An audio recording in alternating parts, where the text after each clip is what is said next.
DS judicial academy के एक student Sachin Pandey Bihar APO में भभुआ में पोस्टेड हैं। ये 550 वैकेंसी में अपना चयन पाए हैं। आगे उनका उद्देश्य है एचजीएस बनना और झारखंड सिविल जज में अपना प्री क्वालिफाई किए हैं। मेन के मार्गदर्शन के लिए आज संस्थान में आए हैं। ये 550 वैकेंसी बिहार में किस तरीके से अपने स्थान को बनाए हैं, आज स्टूडेंट के साथ अपना कुछ अनुभव साझा करना चाहते हैं। तो सचिन छात्रों को जरा बताइए, छात्र क्या करें ऐसा कि कोई भी वैकेंसी आवे तो उसमें आसानी से अपना स्थान सुनिश्चित कर लें। सबसे पहले मैं सर को प्रणाम कहना चाहता हूँ। और शास्त्रों में मैंने सुना था लोगों को कहते हुए कि गुरुदेव ब्रह्मा गुरुदेव विष्णु गुरुदेव महेश्वर गुरुदेव परब्रह्म तस्मै श्री गुरुवे नमः। तो मैंने ऐसा सुना था और मैंने इसको चरितार्थ होते देखा।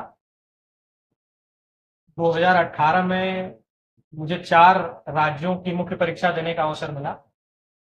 वो मेरे लिए स्वर्णिम अवसर था, लेकिन मैं उसका लाभ नहीं उठा सका क्योंकि तब तक ये स्पष्ट नहीं था कि मेंस के लिए क्या पढ़ना है, कैसे पढ़ना है और किस तरीके से आपकी जो आंसर फॉर्मेटिंग होती है उसमें कितने कंटेंट लिखने हैं, टाइम मैनेजमेंट कैसे करना है। उसके बाद जब मैं 30वीं जुडिशरी के बाद जब 31वीं जुडिशरी देने वाला था तो मैं सर से आशीर्वाद लेने आया। और सभी को याद होगा कोरोना का दौर था और बहुत इंटरटेन पर्सनली कोई किसी को नहीं कर रहा था। ऑनलाइन मोड में सारी चीजें थी, लेकिन सर ने मुझे समय दिया और मुझसे पर्सनली वो सर हमको बुला के मिले। सर ने बताया कि आपको मेंस के लिए टेस्ट सीरीज देनी चाहिए, आप आइए लिखिए और हम आपका सहयोग करेंगे, हम बताएंगे कि आपसे गलतियां कहाँ हो रही हैं। प्रीलिम्स में तो समस्या नहीं थी। प्रीलिम्स तो bare act, case law, previous year question paper, जैसा कि सर ने भी बताया, तो उसके माध्यम से तो प्रीलिम्स में कोई समस्या नहीं थी। लेकिन मुख्य परीक्षा जो कि आधार स्तंभ है आपके चयन का, तो सर ने बताया कि आंसर की फॉर्मेटिंग कैसे करनी है, इसमें कितना लिखना है, किस तरीके से आपका आंसर फॉर्मेट हो कि कम समय में आप अपनी सारी बातें लिख सकें, क्योंकि टाइम मैनेजमेंट भी करना है। आजकल हर क्वेश्चन में सब क्वेश्चंस भी होते हैं, तो आप मान के चलें कि लगभग 18 क्वेश्चन आपको लिखने हैं 3 घंटे में। तो टेस्ट सीरीज के दौरान गलतियां होती थी और सर अलग से बुला के समय दे के चीजों को समझाते थे, बताते थे, और उसके माध्यम से फिर मैंने अपनी कमियों को दूर करने का प्रयास किया।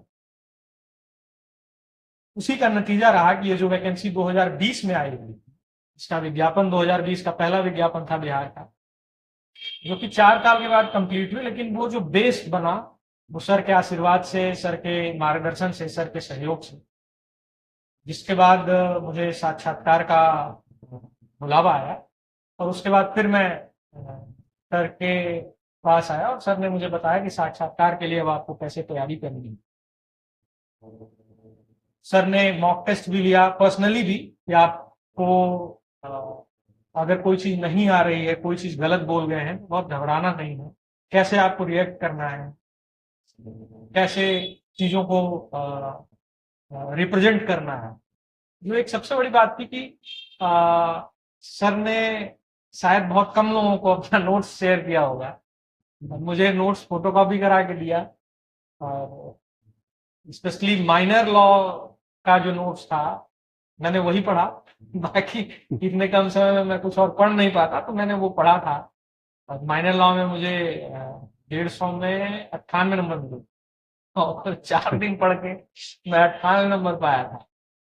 और इंटरव्यू में भी जैसा सर ने बताया था तो मैंने वैसा ही रिप्रेजेंट किया। लगभग 22 से 26 मिनट में इंटरव्यू चला था और सर के आशीर्वाद से, सर के मार्गदर्शन की बदौलत मुझे इंटरव्यू में 75 नंबर मिले।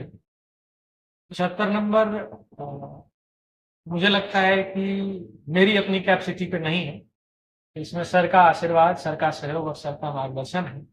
मैं चाहता हूँ जो लोग भी अपने भविष्य में अभियोजन अधिकारी या लोअर जुडिशरी, हायर जुडिशरी की तैयारी कर रहे हैं या विधि के क्षेत्र में हैं और ऐसा सोचते हैं कुछ भी पढ़ने लिखने का, यदि वो सर का आशीर्वाद लेंगे, मार्गदर्शन लेंगे, तो उनके भविष्य के लिए काफी अच्छा होगा। इसी के साथ मैं अपने शब्दों को विराम देता हूँ और सर को बहुत बहुत धन्यवाद कहता हूँ, प्रणाम करता हूँ। चलिए।